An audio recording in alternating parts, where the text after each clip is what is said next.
예, 2021년 제32회 공인중개사 시험 대비 1차 과목 민법 강의 시작하겠습니다. 오늘은 실전 테마 민법 29번째 테마 전세권에 대해서 배워보겠습니다. 이 용익물권이 세 가지인 거는 아시죠? 지상권, 지역권, 전세권. 이 중에 제가 지역권은 시험에도 뭐 한 문제씩 나오긴 해요. 근데 현실에서 이용되는 예가 드물어서 배제했습니다.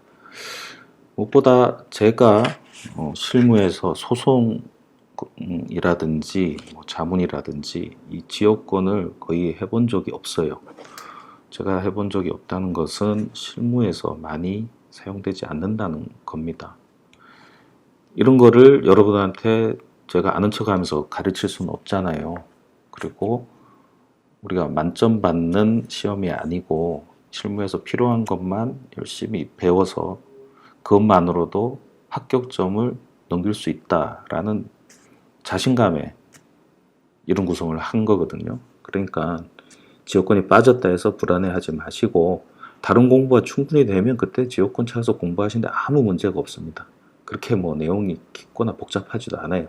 저는 양을 줄이고 정말 쓸모 있는 걸 모아서 여러분들의 학습 효율을 높여드리고 실무에서도 써먹을 수 있게 이렇게 구성했기 때문에 지역권을 뺀 겁니다. 따라서 용익물권 세 가지 중에 지난 시간에 지상권을 했고 이번에 두 번째 전세권을 하게 됩니다. 그런데 이 전세권은 조금 독특해요. 일단 채권에서 임대차, 그다음에 주택임대차, 상가임대차 할 때 이 전세권, 그 다음에 일부 지상권에 대한 얘기도 같이 했어요. 왜냐하면 이게 다 용익관계거든요. 남의 물건을 사용, 수익하는 겁니다. 남의 물건을 사용, 수익하는 방법이 채권적 방법과 물권적 방법이 있다 그랬죠. 그 채권적 방법이 대표적인 게 이제 임대차입니다. 그 임대차 중에 주택과 상가를 별도로 특별보로 만들어서 특별보증이 있는 거고요. 그 다음에 물권적 방법으로 하는 것 중에 땅을 쓰는 게 지상권, 지역권이고 부동산, 토지 건물을 쓰는 게 전세권입니다. 이렇게 해서 서로 상호 간에 좀 이해를 비교하면서 해 놓으시면 좋아요.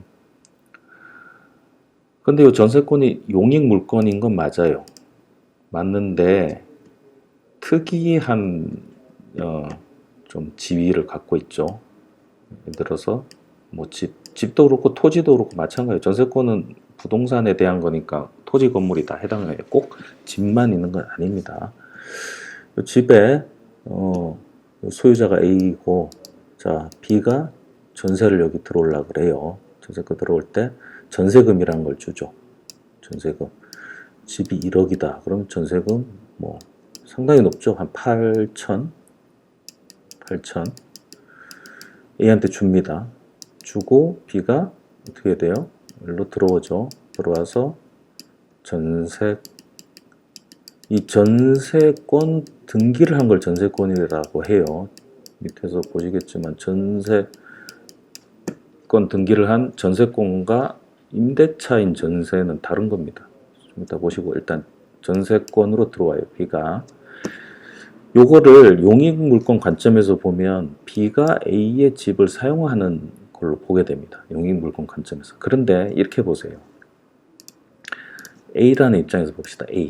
A는 지금 집을 갖고 있어. 1억짜리. 1억 갖고 있는데 자기가 안 살아. 그런데 A가 돈이 필요해요. 목돈이. 은행에서 돈을 빌릴 수도 있는데 그럼 이자를 내야 되죠. 그래서 개발을 한 게 있어요. A가 필요한 돈을 B한테 빌리는 거예요. 8천을 빌려요. 네. 빌리는데 이 8천은 이자가 있어요, 없어요? 없죠. 자, 전세 기간이 만약 2년이다. 2 years. 요 2년 뒤에 8천을 주면 되죠. 그러면 요 2년 동안 이 8천을 무이자로 쓰죠, A가. 예. 무이자, 금전, 소비대차. 개인한테 무이자 대출을 받는 거예요. B가 빌려주는 사람, 대주. 예, 여기 차주. 이렇게 되는 거예요. 요 관점으로 한번 보세요. 자, 8천을 빌리고 2년 뒤에 무이자로 줘요. 그러면 B가 그럼 이자를 안 받는 거잖아. 안 받는 대신 어떻게 하냐면 여기를 무상 사용하는 겁니다. 무상 사용.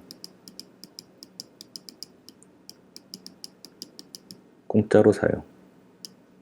자, 8천을 내가 2년 동안 빌리는 대신 요 집에 와서 공짜로 써. 요게 전세권 계약이 되는 거예요. 요 관점에서 보면 자, 전세권 어떻게 되냐면 B 입장에서는 8천을 받아야 되잖아. 2년 뒤에.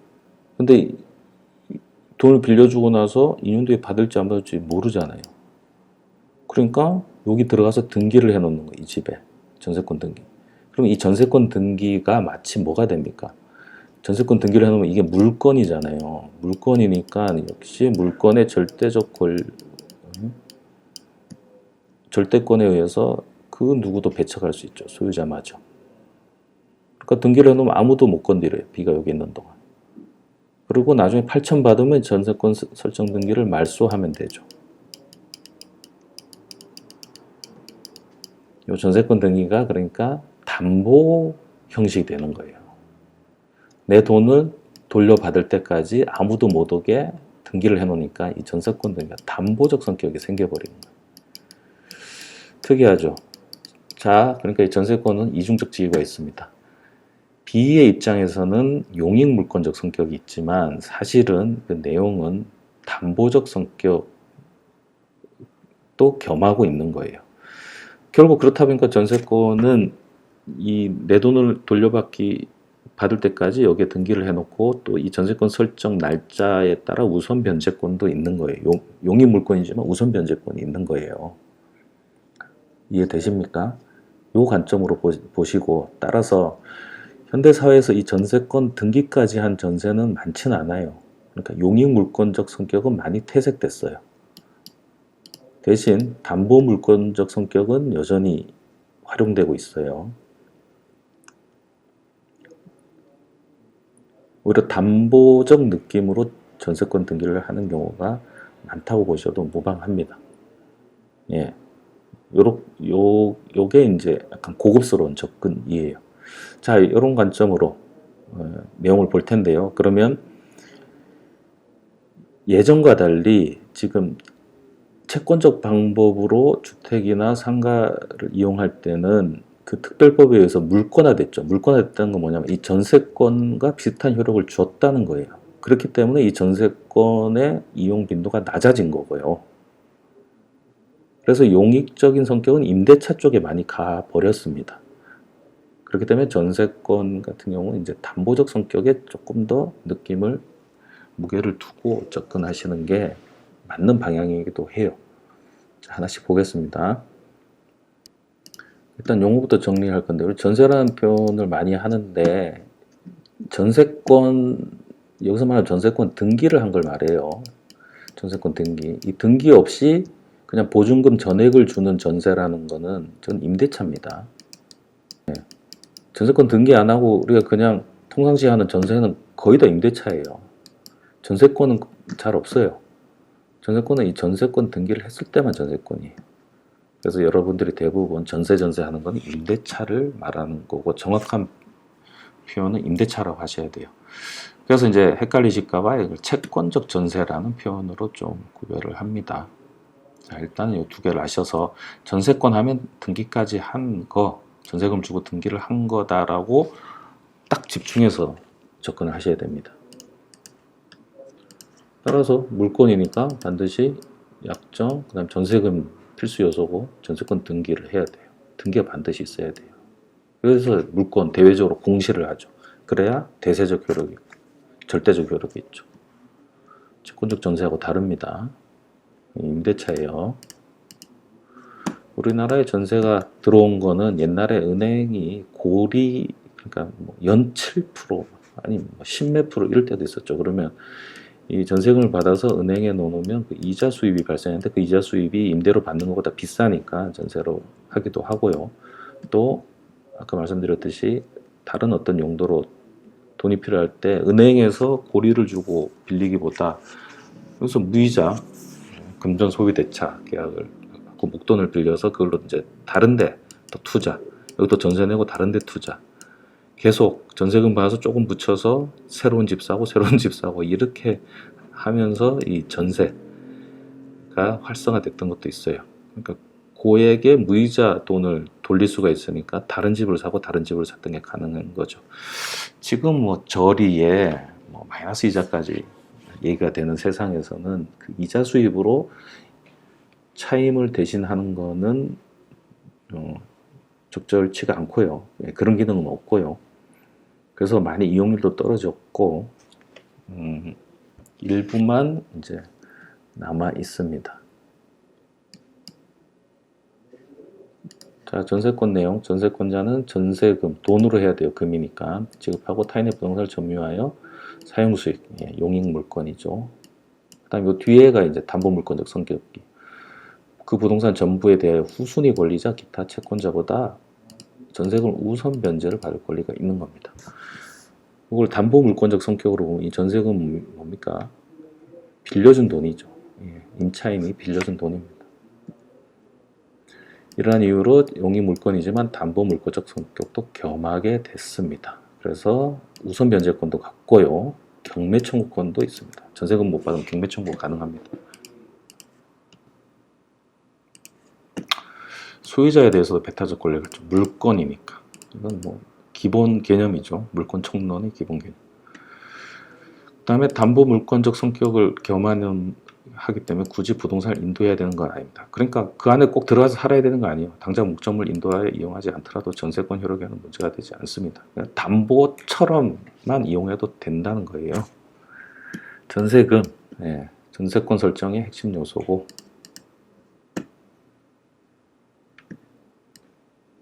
전세금 배제 특약 무효예요. 전세금 여기 오타가 있네요. 전세금을 배제하면 전세권이 되지 않아요. 물권 법정주의에 의해서 이 내용을 임의로 바꿀 수 없어요. 등기해야 되고 전세금도 등기사항이에요. 얼마짜리 전세다. 그래야 우선 변제권, 대항력이 인정되는 거죠. 다만 전세금을 뭐 돈으로 안 받고 기존에 내가 받을 거 있다. 그럼 그걸로 전세금을 가름해도 됩니다. 돈이어야 되고요. 그 다음에 증감 청구. 이거 다 있어요. 전세금, 뭐 임대료, 지상권에서 지료 다 증감 청구권이 다 있는 거예요. 이건 뭐 당연한 거예요. 한 번 정하면 영원히 고정된다. 그게 더 이상하잖아요. 그러니까 뭐 당연한 거는 외우는 게 아니라 그냥 원리로서 알고 넘어가면 되겠습니다. 설정 기간, 이제 전세권이 특이하죠. 10년을 넘지 못합니다. 10년 넘게 하면 10년으로 단축하고요. 하한은 없는데 건물의 하한은 1년이에요. 그러면 전세권은 부동산이 목적이니까 부동산은 토지하고 건물이 있잖아요. 토지는 상한이 10년, 건물은 하한이 1년, 상한이 10년. 이런 기간의 특수성이 있습니다. 전세권은 갱신할 수 있고 갱신한 때로부터 또 10년이 적용되고요. 그냥 터치하듯이 넘어가겠습니다. 4번 보시면 이게 묵시갱신이거든요. 존속기간 만료 전 6월부터 1월 사이에 전세권자에 대해서 이제 그만할래요. 이제 나가주세요. 아니면 조건 변경. 전세금 얼마로 올릴게요. 이런 거 아무 말도 안 할 때는 그 기간이 만료된 때에 동일한 조건으로 다시 전세권을 설정한 걸로 봅니다. 요때가 종료일인데 1월, 6월 요 사이에 서로 아무 말이 없으면 묵시갱신이 됩니다. 다만 존속기한은 없는 것으로 봅니다. 요거 어디서 보셨죠? 6월에서 1월. 이거 어디서 보셨습니까? 교재 어디로 가시냐면 159쪽으로 가세요. 159쪽 가시면 임대차에 묵시갱신 있죠? 그 묵시갱신에 원래는 민법에는 기간이 지났는데 서로 말하지 않으면 이렇게 돼 있었는데 특별법 주택하고 상가가 요게 6월에서 1월로 변경됐어요. 왜냐? 주택 상가를 물권하면서 이 전세권에 있는 요 6월에서 1월을 가져온 거예요. 예. 그러니까 거기서 가져간 거기 때문에 6월에서 1월이 됐고 그 다음에 주택은 작년에 6월에서 2월로 바뀐 겁니다. 스토리가 나오죠. 민법, 주택, 상가, 전세권이 한 번에 정리가 되시죠. 338페이지로 오겠습니다. 예, 법정갱신 방금 말씀드렸죠. 6월부터 1월. 예, 주택 상가에 갔고요. 지금 주택은 다시 6월에서 2월, 그러니까 계약 종료 전 6월에서 2월 사이에 아무 말 없으면 묵시갱신이 된다. 이렇게 됐습니다.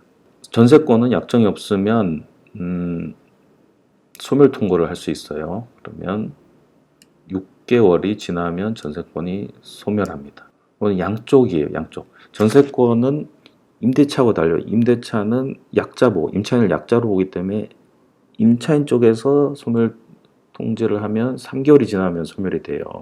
159쪽 맨 밑에 다시 보세요. 보고 오세요. 그런데 이 전세권은 소유자마저 배제하는 관계잖아요. 물건이잖아요. 그래서 동일하게 보는 거예요. 전세권자나 전세권 설정자, 즉 소유자 동일하게 보기 때문에 서로 통지하면 6개월이 지나면 전세권은 소멸합니다.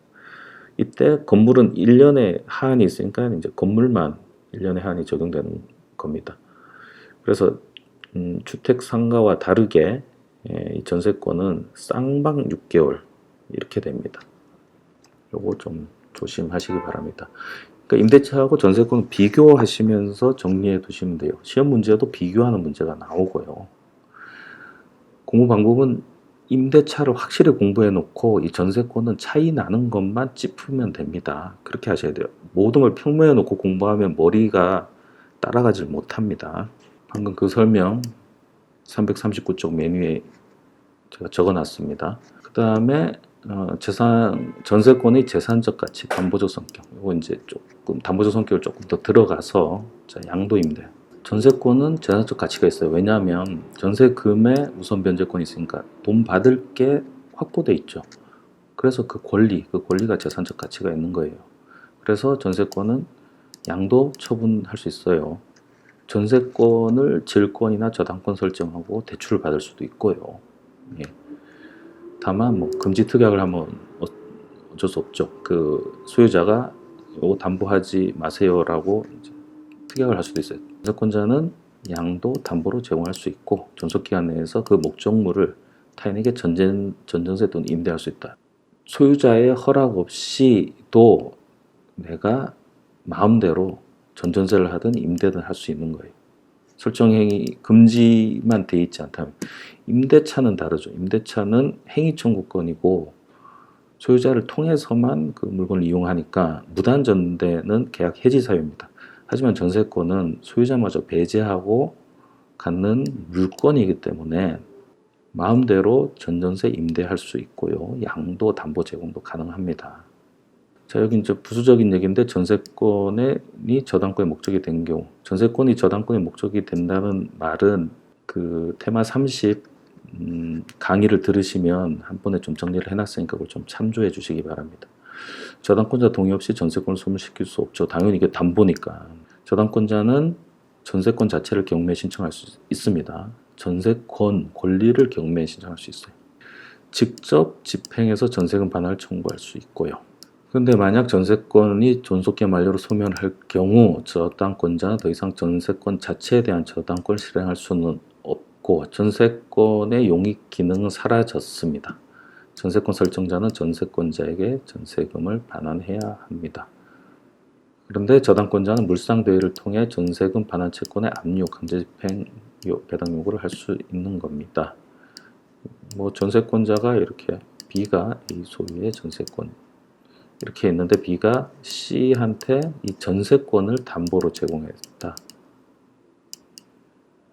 그러면 이 전세권을 A하고 B 합의해서 이 전세권 없앨 수 없고요. 일단 없고 이 C는 이 전세권을 경매로 넣을 수 있어요. 전세권을. 그럼 D가 낙찰받았다. 그럼 D가 전세권자가 되는 거예요. 이렇게. 그런데 전세권이 기간 종료로 만료됐다. 그러면 이 전세권을 경매로 넣을 수는 없고 이한테서 전세금이 이제 올 거 아니에요. 요거를 압류할 수 있다. 요 얘기입니다. 살짝 어려울 수 있는데 무슨 얘기인지 곱씹어서 한번 보세요. 전세권에 대한 얘기, 그 다음에 전세 기간이 끝났을 때 전세금 반환 채권에 대한 얘기, 그 두 개를 이 저당권자가, 담보권자가 어떻게 행사하느냐의 얘기를 정리해 놓은 겁니다. 이 전세권이 담보물권적 성격이 있다 보니까 뭐 이런 쟁점이 있어요. 전세권과 채권을 분리할 수 있느냐? 없는 게 원칙이다. 두 성격이 다 있기 때문에 분리금지. 전세금을 지급하고 사용수익하는 권리로서 전세금의 지급이 없으면 전세권은 성립하지 않습니다. 그래서 분리될 수 없다. 설정해서 금지하지 않으면 전세권자는 전세권 자체를 처분해서 전세금으로 지출한 자본을 회수할 수 있게 되어 있으므로 전세권이 존속하는 동안은 전세권을 존속시키기로 하면서 전세금 반환 채권만을 분리해서 양도한 것은 허용되지 않습니다. 다만 전세권 존속 중에는 장래에 그 전세권이 소멸한 경우에 반환 채권이 발생하는 조건으로 이거 나중에 돈 나오면 주겠습니다 라는 장래의 조건부 채권을 양도할 수 있을 뿐이다. 이게 원칙입니다. 자, 예외 보겠습니다. 전세권이 기간 만료로 종료한 경우 또는 전세계약이 합의 해제된 경우에는 이때는 용익 물권의 기능은 소멸했고 담보 물권적 성격만 갖죠. 등기에 전세권 등기가 되어 있는 얘는 전세금을 받을 때까지 얘를 여기다가 이제 등기를 남겨놓은 거잖아요. 더 이상 사용수익에 관계는 없고, 그럼 얘가 이제 담보 물권이 되는 거예요. 이때는 이 전세금 반환 채권만을 양도할 수 있는 거예요. 양도하면서 이제 등기 요거 이전을 할 수도 있는 겁니다. 방금 말씀드린 겁니다. 전세금 반환 채권은 전세권과 분리가 안 되는 게 원칙입니다. 용익물권과 담보물권적 성격이 같이 있기 때문에. 근데 용익물권적 성격이 사라지는 거예요. 예를 들어서 전세 기간이 끝나는 경우, 그때는 전세금 반환 청구권만 분리해서 양도가 가능합니다. 전세권 설정자가 전세금 반환을 지체할 때는 경매 청구할 수 있어요. 이제 담보물권적 성격이 발휘되는 거죠. 채권이 임대차에서는 소송에서 판결문을 갖고 경매를 신청할 수 있는데 전세권은 담보물권이기 때문에 임의 경매, 그러니까 신청만 하면 돼요. 재판 안 해도 돼요. 자, 건물의 일부에 대해서 전세권이 설정된 경우 전세권자는 건물 전부에 대해서 우선 면제 받을 권리가 있습니다. 자, 전세권도 물권이니까 필요비 청구권 없어요. 유입비 상환 청구권만 있습니다. 유입비는 계량하기 위해서 지출한 금액, 이 가액의 증가가 현존하는 경우, 지금 필요비, 유입비, 그러니까 비용 상환 청구권은 계속 반복해서 나와요. 다 똑같은 내용이니까 같이 생각하시면 됩니다. 일단 물권에서는 가액의 증가가 현존하는 경우 소유자 선택에 쫓아서 둘 중에 하나의 상환을 청구할 수 있습니다. 작은 걸 선택하겠죠. 전화의 경우에 유입비는 크니까 기간을 줄 수 있습니다. 그리고 이 비용이 상환되지 않으면 유치권을 행사할 수 있죠. 그런데 여기서 기간을 허락하면은 유치권 행사가 안 됩니다. 변제기가 아니기 때문에 그렇습니다. 유치권에서 한 번 더 정리를 할 겁니다. 이것도 마찬가지예요. 용익에서는 다 원상회복 의무, 그 다음에 부속물 매수 청구권, 부속물 수거권. 전세권이 소멸한 때 원상회복해야 되는데 이때 목적으로 부속시킨 물건은 수거할 수 있다. 그러나 설정자가 매수 청구할 때는 이게 형성권이니까 정당한 이유 없이 거절하지 못합니다. 전항의 경우에 부속 물건이 전세권 설정자의 동의를 얻어 부속시킨 때에는, 그리고 전세권 설정자로부터 매수한 것일 때에는 다시 사주세요 할 수 있어요. 매수 청구권. 이것도 형성권이죠. 그러니까 쌍방, 지상권하고 비슷해요. 쌍방 매수 청구권을 갖는 거예요. 토지 전세권자의 지상물 매수 청구권. 예, 지상권자의 지상물 매수 청구권과 똑같습니다. 예, 전세권은 임대차하고 연결해서 차이점 위주로 하시고요. 물권에서는 담보물권적 성격이 있다는 점에 착안해서 나오는 법리들만 체크하시면 되겠습니다. 오늘 여기까지 하겠습니다. 수고하셨습니다.